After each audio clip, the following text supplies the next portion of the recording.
A black coffee, thanks. No sugar. I'm sweet enough as it is.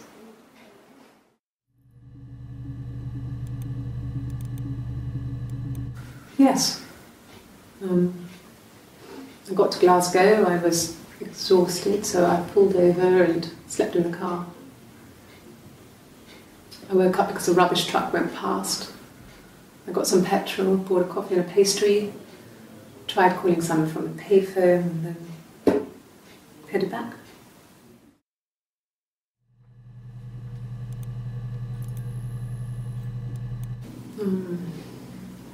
About 8 years back. It was a present in itself. I shouldn't even be drinking coffee with the baby. It's been hard trying to give it up. I think they say you can have 1 cup.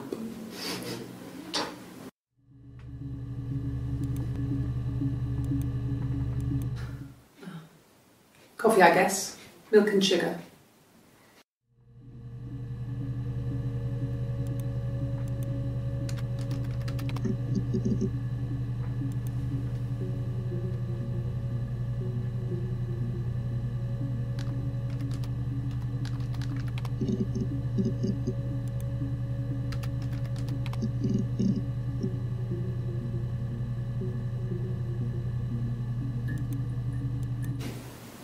Twins?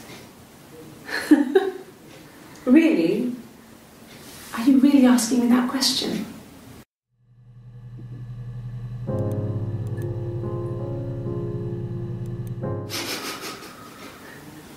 Are you out of your mind?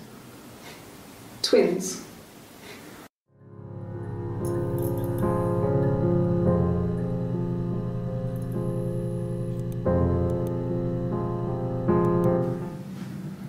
Florence took me home with her. Mother hadn't been expecting twins and had a healthy baby. I guess she was just happy for Florence to clean up. Take away the evidence that this was anything but a happy occasion.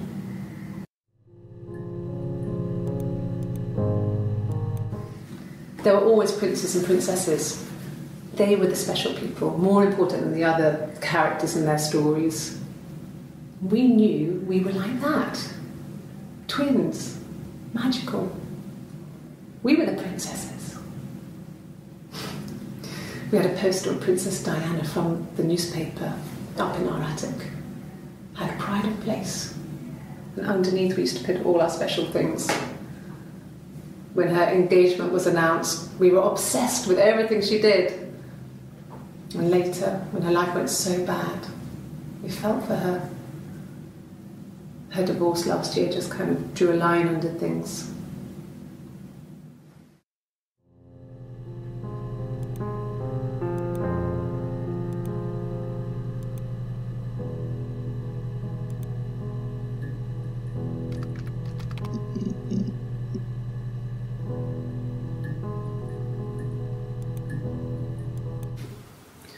Eric was like an uncle to him. They were pretty close. They spent a lot of time with each other, especially when they have to go to conferences. Have you met his wife, Diane?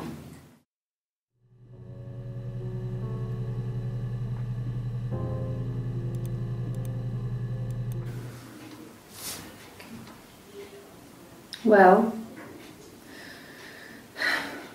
she has a knife. She's been cooking, I guess. She's been cooking him his favourite meal. She's his wife. And he's asleep and she doesn't want to wake him because he's ill. That's why she's sad. Because he's ill and he might die. It's kind of a sad story, so I'm not sure how it ends.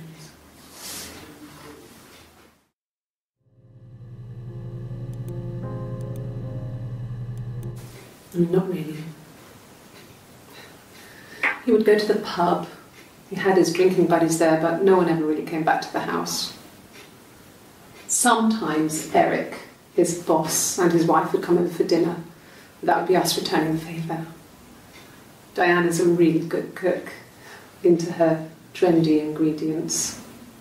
And the last time Simon cooked something off MasterChef, he got the recipe off CFAX, and I did my Lloyd Grossman bit, commenting from the sidelines. I had to find fennel from the supermarket. Have you ever eaten fennel?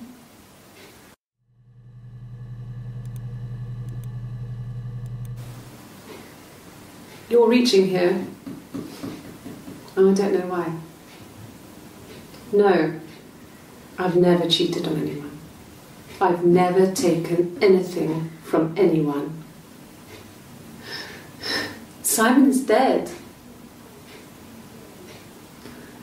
But I have my baby to care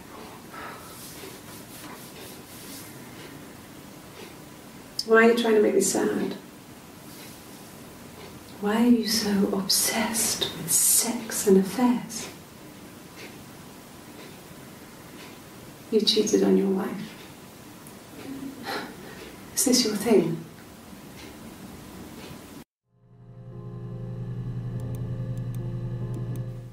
And what did your wife do? She didn't kill you. You think I killed Simon because he was having an affair? Well, I didn't kill him. I wasn't even there. I was in Glasgow worrying about whether my baby was still growing inside me. I mean, why would I kill Simon? I loved him.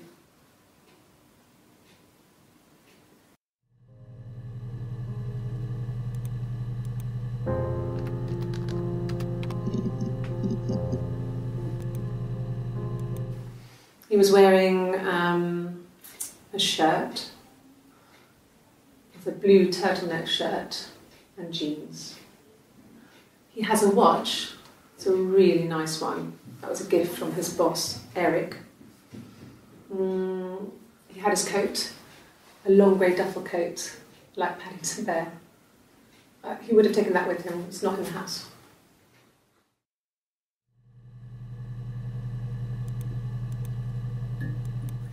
Sure, yes, of course, if that would help. Will you phone the house to let me know when you want to come round? Then I can make sure that I'm there.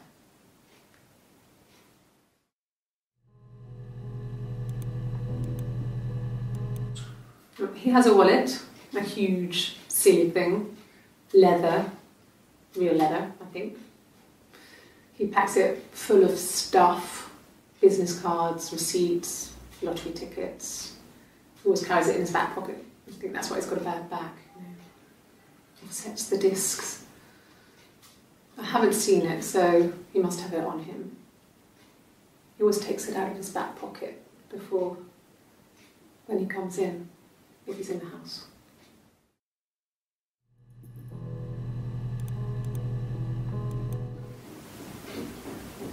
I wasn't in the house.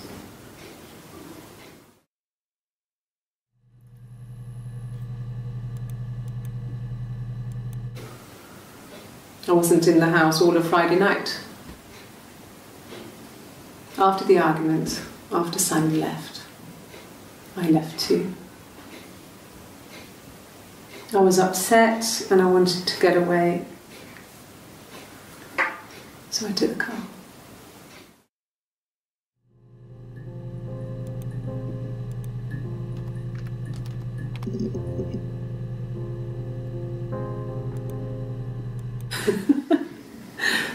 Was he my first? No need to be so coy. No, he wasn't my first. That would have been Carl. He was a local boy in a band. He was a bit of a shit. But he was sexy. We were 15.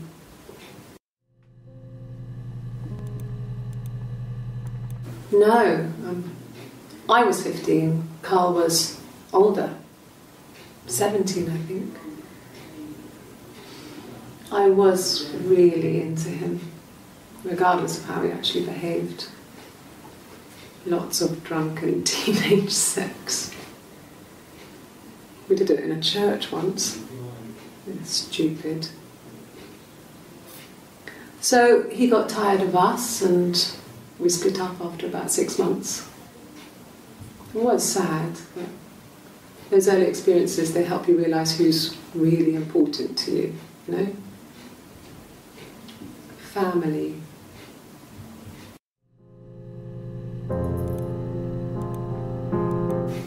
Family. So, Carl fucked off, and then there were other boys here and there, and then Simon.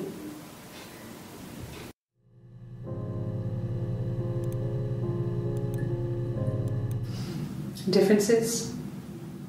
She's a better driver than me. She passed the test for us. I tried to take it and nearly crashed the car. Learned that you can't rely on confidence to get you through everything.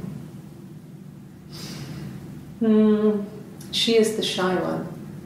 She was especially shy around boys. If Hannah liked a boy, I would have to pursue him. It was that way with Carl. Hannah met him first. She had such a crush. I let him take my virginity after a night that his band had played at. It got difficult. When I was with Carl, we would have sex, but Hannah couldn't let him see she was a virgin. She had lots of excuses. After a while, we decided that I should take Hannah's virginity. It's not that different to a bruise, pulling a tooth, a graze. We used a hairbrush. After that, we took it in turns, though. I was always the one who seduced the boys. Until Simon.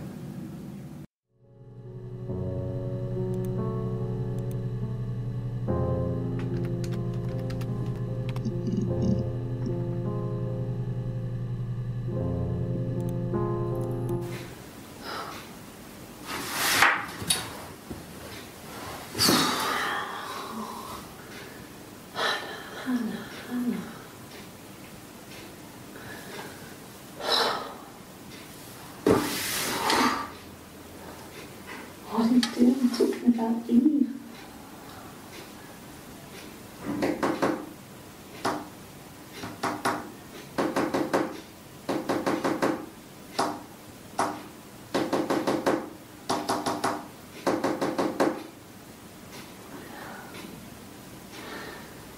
Poor Simon.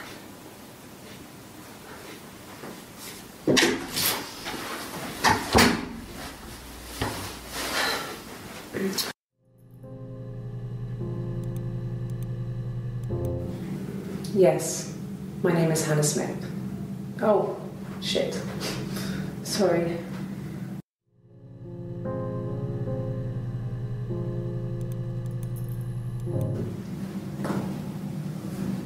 Across the road, where my parents first lived there, was a midwife called Florence. When Hannah was born, I was born at the same time. The midwife was there to help. I'd been throttled by the cord, probably wrapped around my neck by Hannah. The midwife told my mother I was dead. But I wasn't. She wrote all this stuff in a diary. Amazing what people will admit to on paper.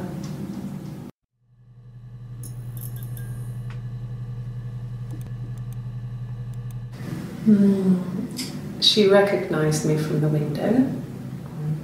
She told me to come inside, and she hid me. They had made the attic into a place where Hannah could play. It was a dollhouse. She hid me up there. No one else ever went into the attic. It was her place.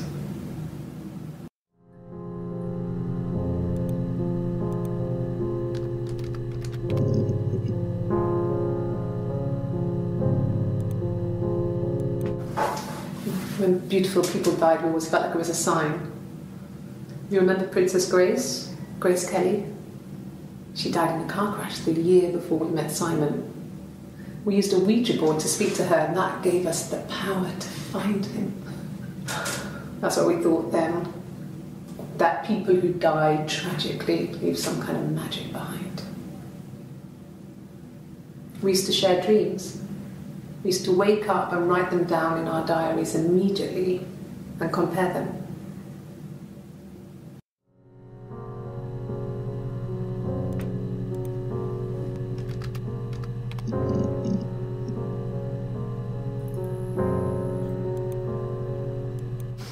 We spent the wedding night in a hotel in Brighton. It would have been too much to do more. We were saving for the baby. It was wonderful to be in a hotel, away from home, just alone together. Since then, we've always tried to get away for our holiday.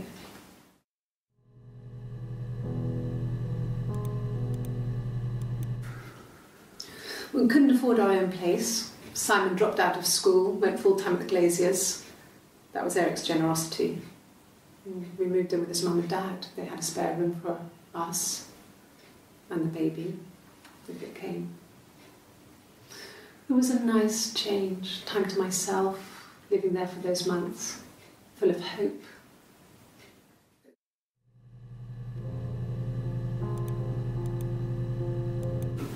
No, I lost the baby. I had a miscarriage at 8 months. We carried on living at Simon's parents until, well, it was only a few months after.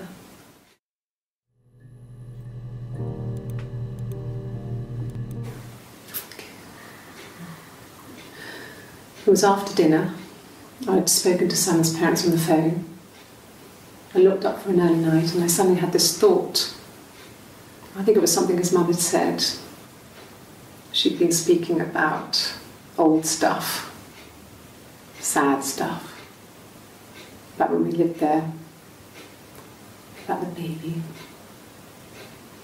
There's some boxes in the cellar, nursery stuff we never needed, and I never had the heart to throw out.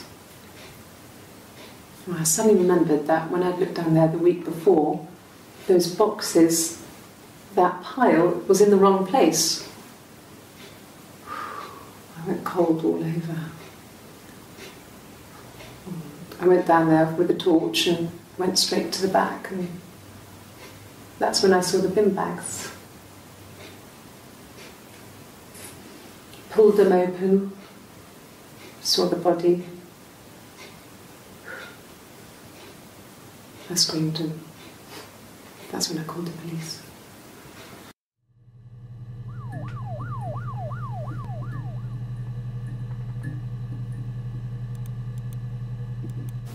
Yes. It was a shock to him. I mean, we never thought it was possible. I don't know what he... I mean, I hadn't decided whether to keep the baby. I wasn't really ready to talk to him about it.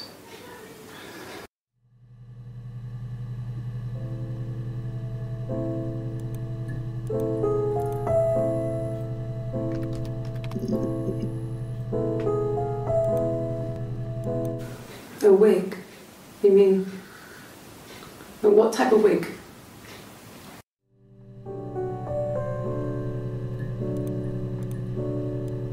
No, I've never worn a wig. What kind of wig?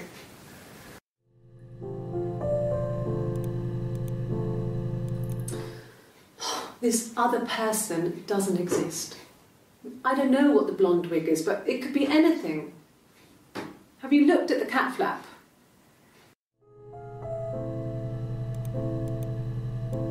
No. The parents decided there would be a wedding. And after the wedding, Hannah moved in with his parents. There was no way I could follow, so we were separated again.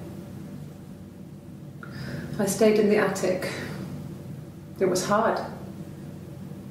It's like I suddenly didn't exist. I would sneak out, but in case anyone recognised me, I started wearing a wig. Hannah and I would meet up in the park. I was trying to get pregnant, but I couldn't. I mean, I couldn't do it with anyone we knew, so it was sex with strangers, drunk guys I'd met in clubs, in parks and alleyways. I was 17. It felt like I was being punished. But it was Hannah who had betrayed us. I had to stop when one of the guys gave me an STD.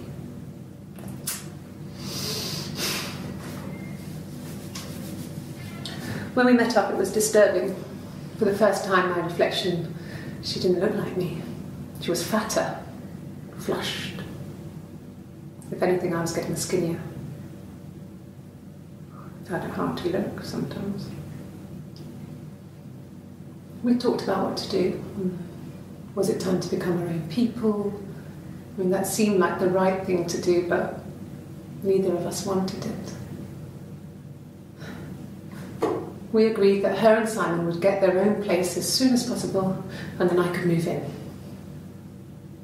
And that was the plan.